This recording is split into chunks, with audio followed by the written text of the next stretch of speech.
ಮಂತ್ರಾಲಯ ಯತಿವರ ಈ ಹೆಸರು ಕೇಳಿದ ಕೂಡಲೇ ರೋಮಾಂಚನ ಆಗುತ್ತೆ. ಯಾಕೆಂದರೆ ಮಂತ್ರಾಲಯ ಅನ್ನೋ ಪದದಲ್ಲೇ ಆ ಶಕ್ತಿ ಇದೆ. ನಮ್ಮ ಮಧುಸೂದನ್ ಅವರು ನಡೆಸ್ಕೊಡುವಂಥ ಮಂತ್ರಾಲಯ ಯತಿವರ ಯೂಟ್ಯೂಬ್ ಚಾನಲ್ನ ನೀವೆಲ್ಲ ನೋಡೋ ಹಾಗೆ ನಾನು ನೋಡ್ತೀನಿ. ಅವರು ಹೇಳುವ ರಾಯರ ಮಹಿಮೆಯ ಕಥೆಗಳಿರ್ಬೋದು, ರಾಯರ ಪೂಜಾ ವಿಧಾನಗಳಿರ್ಬೋದು, ಇವೆಲ್ಲವನ್ನು ಕೇಳ್ತಾ ಇದ್ದರೆ ತಕ್ಷಣ ನಾನು ರಾಯರ ದರ್ಶನ ಮಾಡೋಕ್ಕೆ ಮಂತ್ರಾಲಯಕ್ಕೆ ಹೋಗ್ಬಿಡ್ಬೇಕು ಅನಿಸುತ್ತೆ. ನೋಡಿ, ನೀವು ಯಾರಾದರೂ ಈ ಮಂತ್ರಾಲಯ ಯತಿವರ ಈ ಚಾನೆಲ್ನ ಸಬ್ಸ್ಕ್ರೈಬ್ ಮಾಡಿದರೆ ಈ ಕೂಡಲೇ ಸಬ್ಸ್ಕ್ರೈಬ್ ಮಾಡ್ಕೊಳ್ಳಿ, ರಾಯರ ಅನುಗ್ರಹಕ್ಕೆ ಪಾತ್ರರಾಗಿ ಅಂತ ಕೇಳ್ಕೊತೀನಿ. ಎಲ್ಲರಿಗೂ ನಮಸ್ಕಾರ. ಮಂತ್ರಾಲಯ ಯತಿವರ ಯೂಟ್ಯೂಬ್ ಚಾನಲ್ಗೆ ನಿಮಗೆಲ್ಲ ಪ್ರೀತಿಯ ಸ್ವಾಗತ. ನಾನು ಆಯುರ್ವೇದ ಮತ್ತು ಸಸ್ಯೌಷಧ ತಜ್ಞ ಮಧುಸೂದನ್. ರಾಯರ ಪವಾಡ ವಿಶೇಷ ಸಂಚಿಕೆಗೆ ನಿಮಗೆಲ್ಲ ಪ್ರೀತಿಯ ಸ್ವಾಗತ. ನೋಡಿ, ನನ್ನ ಮಂತ್ರಾಲಯ ಯತಿವರ ಯೂಟ್ಯೂಬ್ ಚಾನಲ್ನಲ್ಲಿ ಸಾಕಷ್ಟು ಹಿರಿಯ ರಾಯರ ಭಕ್ತರಿದ್ದಾರೆ. ನಾನು ಪ್ರಸಾರ ಮಾಡುವಂತಹ ಪ್ರತಿ ಸಂಚಿಕೆಯನ್ನು ನೋಡಿ ನನಗೆ ಫೋನ್ ಮಾಡಿ, ಸರ್, ನಮ್ಮ ಬದುಕಿನಲ್ಲೂ ಕೂಡ ರಾಯರು ಅನೇಕ ಪವಾಡಗಳನ್ನು ಮಾಡಿದ್ದಾರೆ, ಅನೇಕ ಅನುಗ್ರಹಗಳನ್ನು ನಮಗೆ ಮಾಡಿದ್ದಾರೆ, ಅದನ್ನು ನಾವು ನಿಮ್ಮ ಮಂತ್ರಾಲಯ ಯತಿವರ ಯೂಟ್ಯೂಬ್ ಚಾನಲ್ನಲ್ಲಿ ಶೇರ್ ಮಾಡ್ಕೋಬೇಕು, ದಯವಿಟ್ಟು ನಮ್ಮ ಮನೆಗೆ ಬನ್ನಿ ಅಂತ ನನಗೆ ಫೋನ್ ಮಾಡಿ ಆಹ್ವಾನ ಕೊಡ್ತಾ ಇರ್ತಾರೆ. ಇವತ್ತಿನ ಸಂಚಿಕೆಯಲ್ಲಿ ಬೆಂಗಳೂರಿನ ದೊಡ್ಡ ಕಲ್ಲಸಂದ್ರದ ಗೋಕುಲ್ ಅಪಾರ್ಟ್ಮೆಂಟ್ನಲ್ಲಿ ವಾಸ ಇರುವಂತಹ ಈ ಹಿರಿಯ ರಾಯರ ಭಕ್ತರ ಮನೆಗೆ ನಾನು ನಿಮ್ಮನ್ನು ಕರ್ಕೊಂಡು ಹೋಗ್ತಾ ಇದ್ದೀನಿ. ವಿಶೇಷ ಏನು ಅಂತಂದರೆ, ಈ ರಾಯರ ಭಕ್ತರ ವಂಶದ 3 ತಲೆಮಾರುಗಳನ್ನು ರಾಯರು ಕಾಪಾಡ್ತಾ ಇದ್ದಾರೆ. ಅಂದರೆ 3 ತಲೆಮಾರುಗಳಲ್ಲಿ ರಾಯರು ಅವರ ಪವಾಡಗಳನ್ನು, ಅವರ ಅನುಗ್ರಹವನ್ನು ಮಾಡಿ ಈ ಕುಟುಂಬವನ್ನು ಕಾಪಾಡ್ತಾ ಇದ್ದಾರೆ. ಯಾವ ರೀತಿ ಅನುಗ್ರಹ ಮಾಡಿದ್ದಾರೆ, ಏನೇನು ಪವಾಡಗಳಾಗಿದೆ ಅನ್ನೋದನ್ನು ನೀವು ಅವರ ಬಾಯಲ್ಲೇ ಕೇಳಬೇಕು. ನಾನೀಗ ನಿಮ್ಮನ್ನು ಬೆಂಗಳೂರಿನ ದೊಡ್ಡ ಕಲ್ಲಸಂದ್ರದಲ್ಲಿರುವಂತಹ ಗೋಕುಲ್ ಅಪಾರ್ಟ್ಮೆಂಟ್ಗೆ ಕರ್ಕೊಂಡು ಹೋಗ್ತಾ ಇದ್ದೀನಿ, ಬನ್ನಿ.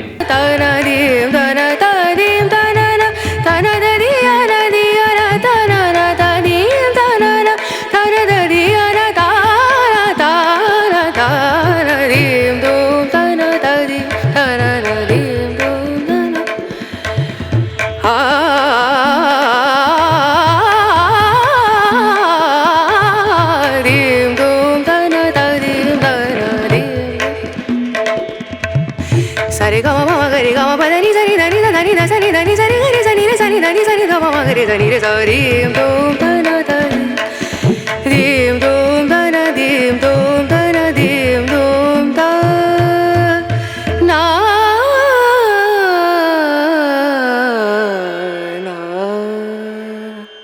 ನಮಸ್ಕಾರ ಮಧುಸೂದನ್ ಅವರೇ, ನೀವು ನಮ್ಮ ಮನೆಗೆ ಬಂದಿದ್ದು ನಂಗೆ ಭಾಳ ಸಂತೋಷ ಆಯಿತು.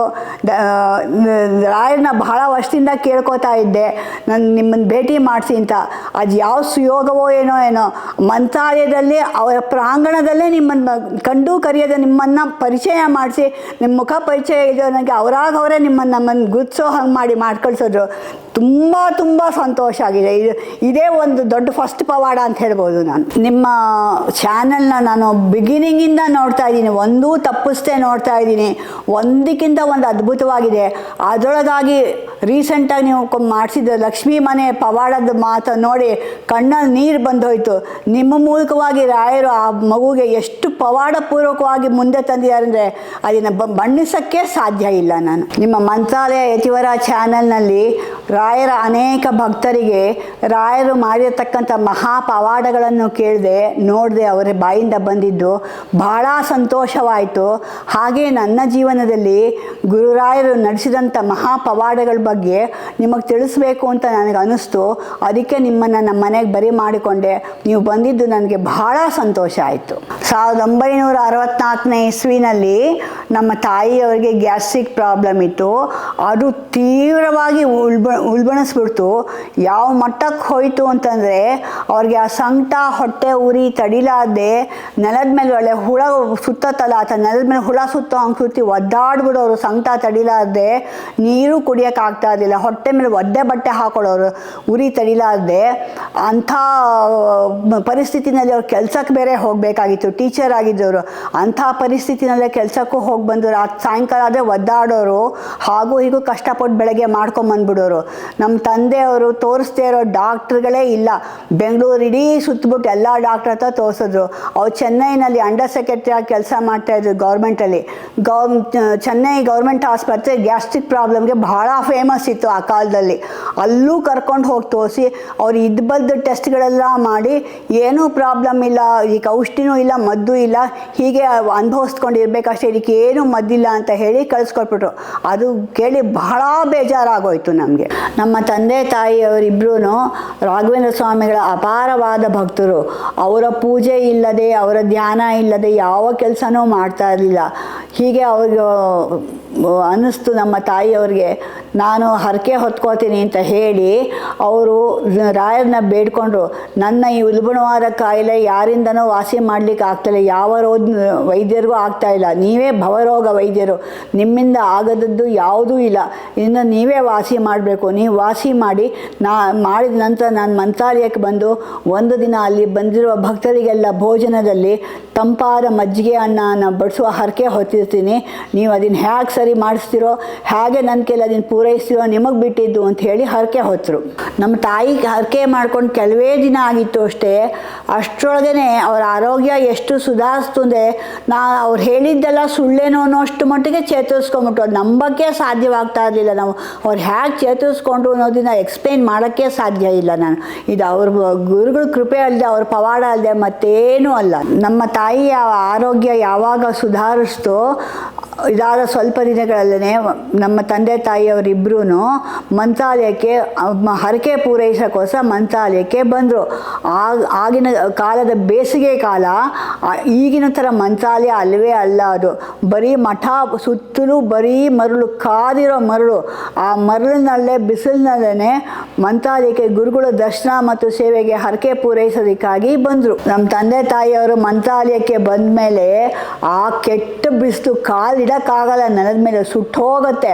ಅಂಥ ಬಿಸಿಲಿನಲ್ಲಿ ತುಂಗಭದ್ರಾ ನದಿನಲ್ಲಿ ಸ್ನಾನ ಮಾಡಿ ರಾಯರಿಗೆ ಆ ಬಿಸಿ ಮರಳ ಮೇಲೆ ಪ್ರದಕ್ಷಿಣೆ ನಮಸ್ಕಾರಗಳನ್ನ ಹಾಕ್ಕೊಂಡು ಅವರ ಸೇವೆ ಮಾಡಿ ಸ್ವಾಮಿಗಳ ಹತ್ರ ಹೋದರು.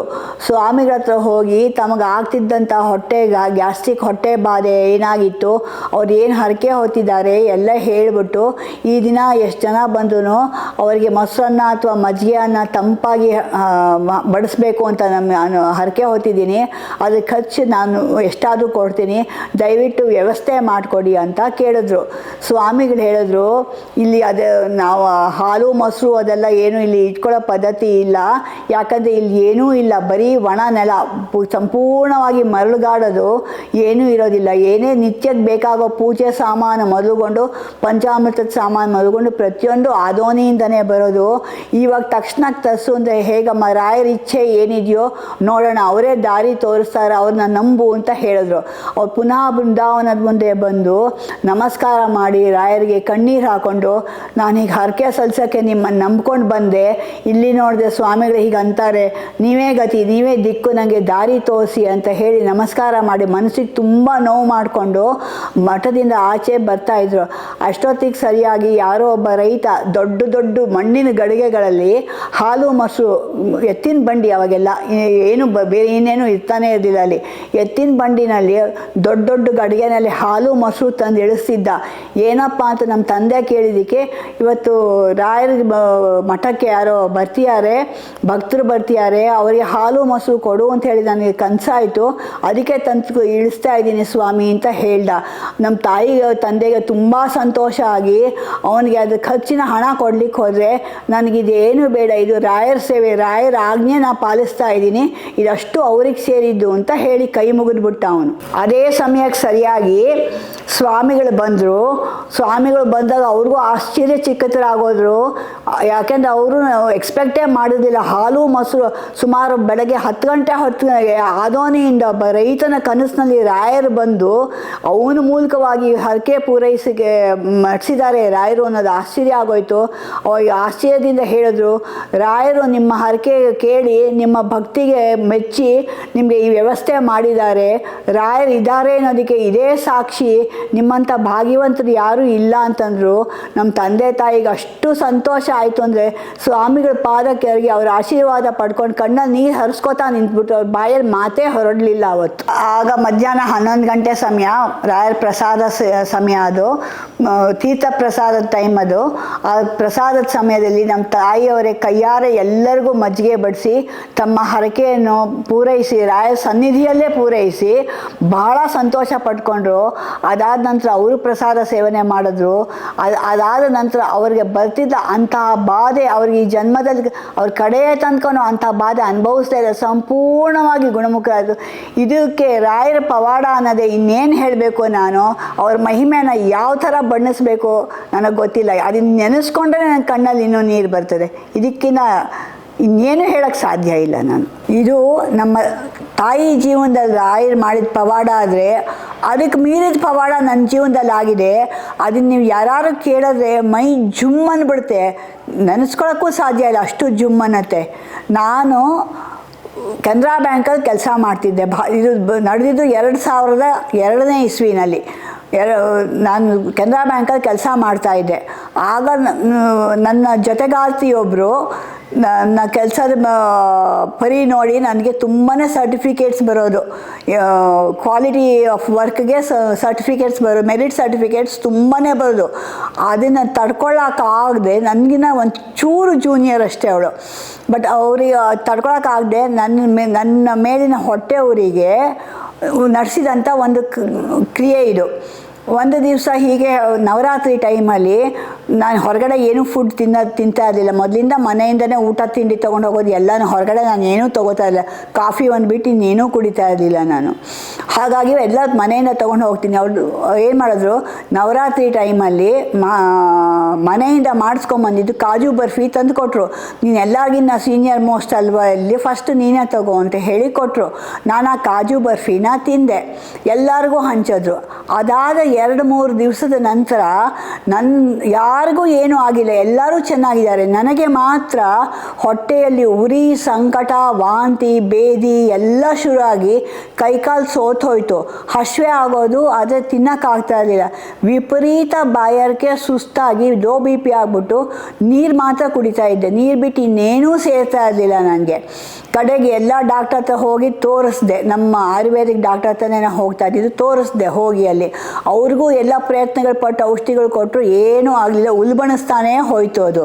ಕಡೆಗೆ ನಂಗೆ ತಡ್ಕೊಳಕ್ಕೆ ಆಗ್ದಲೇ ರಾಯರ ಮೃತ್ತಿಕೆಯನ್ನು, ರಾಯರ ಮಂತ್ರಾಕ್ಷತೆ ಎರಡನ್ನೂ ತೆಗೆದು ನನ್ನ ಬಾಯಲ್ಲಿ ಹಾಕ್ಕೊಂಡು ಕಚ್ಚಿ ತಿಂದುಬಿಟ್ಟೆ. ರಾಯರೇ ನೀವು ವಾಸಿ ಮಾಡಿ, ಇದಕ್ಕೆ ಏನೂ ಅನ್ನೋದು ಯಾರಿಗೂ ಕಂಡುಹಿಡಿಯೋಕ್ಕಾಗ್ತಿಲ್ಲ, ನೀವೇ ಗತಿ, ನಿಮ್ಮನ್ನು ಬಿಟ್ಟರೆ ನಂಗೆ ಬೇರೆ ಯಾರೂ ಗತಿ ಇಲ್ಲ, ದಿಕ್ಕು ದಿವ ಎಲ್ಲವೂ ನೀವೇ ಅಂತ ಹೇಳಿ ಅವತ್ತು ಅದನ್ನು ತಿಂದೆ. ಅದಾದ ಸಾಯಂಕಾಲ ತಿರ್ಗಾ ಕ್ಲಿನಿಕ್ಕಿಗೆ ಹೋದೆ. ಆಯುರ್ವೇದಿಕ್ ಡಾಕ್ಟರು ಕ್ಲಿನಿಕ್ಕಿಗೆ ಹೋದರೆ ಅವ್ರ ಕ್ಲಿನಿಕಲ್ಲಿ ಅನ್ಕಾನ್ಷಿಯಸ್ ಆಗಿ ಬಿದ್ದುಬಿಟ್ಟೆ. ಕೂತ್ಕೊಂಡು ಅವ್ರು ಚೆಕ್ ಮಾಡ್ತಿದ್ದಂಗೆ ಪ್ರಜ್ಞೆ ತಪ್ಪೋಯ್ತು. ಏನಾಯಿತು ಅನ್ನೋದು ಗೊತ್ತಿಲ್ಲ. ಸುಮಾರು ಒಂದು ಅರ್ಧ ಗಂಟೆ ಆಮೇಲೆ ಅವ್ರ ಮುಖಕ್ಕೆ ನೀರು ಚುಮ್ಮಿಸಿ ಎಲ್ಲ ಮಾಡಿ ಕಳಿಸ್ಕೊಟ್ಬಿಟ್ಟು, ನಾಳೆ ಬೆಳಗ್ಗೆ ಗುರುವಾರ, ನಾಳೆ ಬೆಳಗ್ಗೆ ನೀನು 6:30 ನಮ್ಮ ಮನೇಲಿ ಖಾಲಿ ಹೊಟ್ಟೆಲಿ ಬರಬೇಕು, ನೀರು ಕುಡಿಬಾರ್ದು, 6:30 ಹೊತ್ತಿಗೆ ಬಾ ಅಂತ ಹೇಳಿದ್ರು. 6:30 ಹೊತ್ತಿಗೆ ಬೆಳಗ್ಗೆ ಅವ್ರ ಮನೆಗೆ ಹೋದರೆ ಅವ್ರು ಮಡಿ ಉಟ್ಕೊಂಡು ಗುರುವಾರ ಪೂಜೆ ಮಾಡಿ ಅವರು ನನ್ನ ನಾಡಿ ಮತ್ತು ನನ್ನ ಉಗುರು ನೋಡಿ ಏನೂ ಹೇಳಲಿಲ್ಲ. ಅದು ಯಾವುದೋ ಗಿಡದ 2 ಎಲೆ ತೆಗೆದುಕೊಟ್ರು. ಈ ಎಲೆ 2 ತೊಗೊಂಡು ಹೋಗಿ ನೀನು ಇವಾಗ ಖಾಲಿ ಹೊಟ್ಟೆಲಿ ನಾಳೆ ಬೆಳಗ್ಗೆ ತಿನ್ನಿ. ಇವತ್ತು ಬರೀ ಮಜ್ಜಿಗೆ ಅನ್ನ ತಗೋ, ಇವತ್ತು ಇನ್ನೇನು ತೊಗೋಬೇಡ, ಉಪ್ಪು ಹಾಕದೇ ಇರೋ ಮಜ್ಜಿಗೆ ಅನ್ನ ತಗೋ. ನಾಳೆ ಬೆಳಗ್ಗೆ ಖಾಲಿ ಹೊಟ್ಟೆನಲ್ಲಿ 4 ಗಂಟೆ ಹೊತ್ತಲ್ಲಿ ಈ 2 ಎಲೆ ತಿಂದು ಬೆಚ್ಚಗಿನ ನೀರು, ಬಿಸಿ ನೀರಲ್ಲ ಬೆಚ್ಚಗಿನ ನೀರು, ನಿನ್ಗೆ ಹೊಟ್ಟೆ ತುಂಬ ತಿಂದು ಗಂಟ್ಲು ತನಕ ಬರಬೇಕು ನೀರು, ಅಷ್ಟು ನೀರು ಕುಡಿದು ಬಾಯಿಗೆ ಬೆರಳು ಹಾಕ್ಕೊಂಡು ವಾಂತಿ ಮಾಡಿ ನಂಗೆ ಹೇಳು ಏನಾಗತ್ತೆ ಅಂತ ಹೇಳಿದ್ರು. ಅದೇ ಥರ ಮಾಡಿದ್ರೆ ₹1 ಅಗಲದ್ದು ರೂಪಾಯಿ ಕಾಯಿನ್ ಬರುತ್ತಲ್ಲ ಆ ಥರ ಕಾಯಿನ್ ಅಗ್ಲದ್ದು ಕಾಜು ಬರ್ಫಿ, ಅದ್ರ ಮಧ್ಯ ಒಂದು ಕರಿ ಬಟನ್, ಶರ್ಟ್ ಬಟನ್ ಸೈಜಿನ ಒಂದು ಬಟನ್ ಅದ್ರ ಮಧ್ಯ ಇರೋದು ಆಚೆ ಬಂತು. ಆ ತಿಂದಿದ್ದು ಎಲೆ ಬರಲಿಲ್ಲ, ಮಿಕ್ಕಿದ್ದು ನೀರು ಗೀರು ಏನೂ ಬರಲಿಲ್ಲ, ಅದಷ್ಟು ಮಾತ್ರ ಆಚೆ ಬಂತು. ಅದನ್ನು ಫೋನ್ ಮಾಡಿ ಅವ್ರಿಗೆ ಹೇಳಿದೆ. ಅವರು ನನಗೆ 8 ಗಂಟೆ ಹೊತ್ತಿಗೆ ಕ್ಲಿನಿಕ್ ಬಾ ಅಂತ ಹೇಳಿ ಔಷಧಿ ಕೊಟ್ಟರು. ಔಷಧಿ ಕೊಡೋಕ್ಕೆ ಮುಂಚೆ ಅವ್ರು ಹೇಳಿದ್ರು, ನಿನಗೆ ಗರ ವಿಷ ಬಡ್ದಿದೆ ಅಂದರೆ ನಿನಗೆ ಯಾರೋ ಮದ್ದೀಳು ಹಾಕಿದ್ದಾರೆ, ನೀನು ಬಚಾವಾಗಿರೋದು ನಿನ್ನ ನಂಬಿಕೆ, ನಿನ್ನ ಗುರುಗಳ ಮೇಲಿನ ನಂಬಿಕೆಯಿಂದ ಇದನ್ನು ಕಂಡುಹಿಡಿಯೋಕ್ಕಾಗಿದ್ದು, ನಿನ್ನ ಗುರುಗಳಿಂದನೇ ನಿನಗೆ ಜೀವ ಉಳ್ಕೊಂಡಿರೋದು ಅಂತ ಹೇಳಿ ಅವ್ರು ಹೇಳಿದ್ರು. 2.5 ತಿಂಗಳು ನಿನ್ನ ಹೊಟ್ಟೆ ಒಳಗಿದಿತ್ತು, ಇನ್ನು 2.5 ತಿಂಗಳು ಆಗತ್ತೆ ನೀನು ಚೇತರಿಸ್ಕೊಳ್ಳೋಕ್ಕೆ. ಅಷ್ಟರೊಳಗೆ ನಿನ್ನ ಹೃದಯಕ್ಕೆ ಹೊಟ್ಟೆಗೆ ತೊಂದರೆ ಬರಬಹುದು. ಆದರೆ ನೀನು ನಂಬಿರೋ ರಾಯರನ್ನ ಬಿಡಬೇಡ, ಆ ಮೃತ್ತಿಕೆ ಪ್ರಾಶಾನ ಮಾಡ್ತಾನೇ ಇರು ನನ್ನ ಔಷಧಿ ಜೊತೆಗೆ ಅಂತ ಹೇಳಿ. ಅದನ್ನು ತೊಗೊಂಡ್ಮೇಲೆ 2.5 ತಿಂಗಳಾದಮೇಲೆ ಸಂಪೂರ್ಣವಾಗಿ ಸರಿ ಹೋದೆ ನಾನು. ನನಗೆ ಇನ್ನೂ ಕಣ್ಣಿಗೆ ಕಟ್ಟದಂಗಿದೆ ಅದು ಹೇಗೆ ಅವ್ರು ಕಂಡುಹಿಡಿದ್ರು ಅಂತ. ಯಾರಿಗೂ ಕಂಡುಹಿಡಿಯೋಕ್ಕಾಗದೇ ಇದ್ದಿದ್ದು ರಾಯರ ಮಂತ್ರಾಕ್ಷತೆಯ ಮತ್ತು ಮೃತ್ತಿಕೆಯ ಮಹಿಮೆಯಿಂದ ಅವ್ರು ಕಂಡುಹಿಡಿದು ಅದನ್ನು ತೆಗೆದು ನನ್ನ ಜೀವ ಉಳಿಸ್ಕೊಟ್ರಲ್ಲ ರಾಯರು. ಇದಕ್ಕೆ ಮೀರಿದು ನಾನು ಏನೂ ಹೇಳೋಕ್ಕೆ ಸಾಧ್ಯ ಇಲ್ಲ. ಅಷ್ಟು ಮಟ್ಟಿಗೆ ನನಗೆ ಆರೋಗ್ಯ ಸುಧಾರಿಸ್ಬಿಡ್ತು ಅದಾದ ನಂತರ.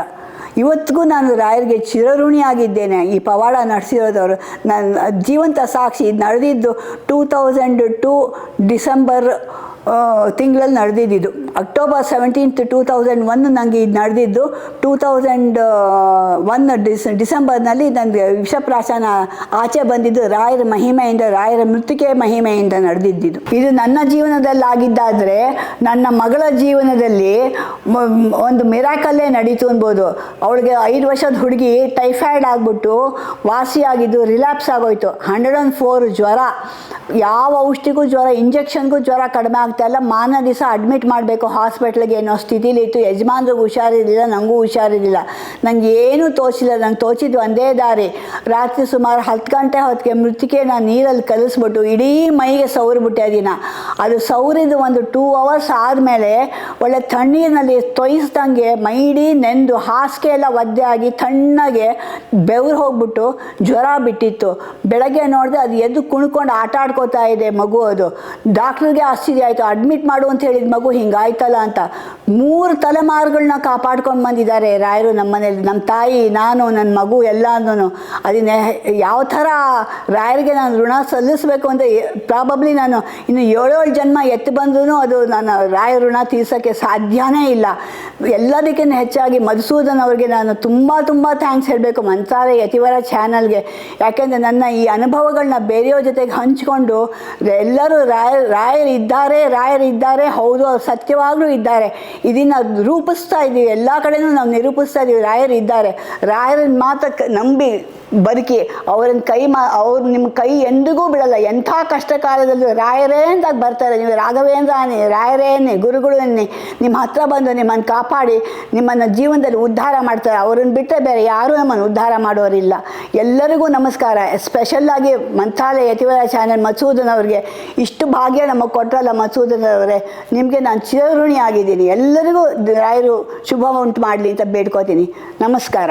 ದೀಂ ದೂಂ ದನ ದೀಂ ದನ ದೀಂ ದೂಂ ದನ ದೀಂ ದನ ದೀಂ ದೂಂ ದನ ದೀಂ ದೂಂ ದನ ದೀಂ ದನ ಉದನಿ ದನಿ ದನ ದಿರಿ ದನ ಉದನಿ ದನಿ ದನ ದಿರಿ ದನ ದನ ದಿಯನ ತಾ ದೀಂ ದೂಂ ದನ ದೀಂ ದನ ದೀಂ ದೂಂ ದನ ದೀಂ ದನ ದೀಂ ದೂಂ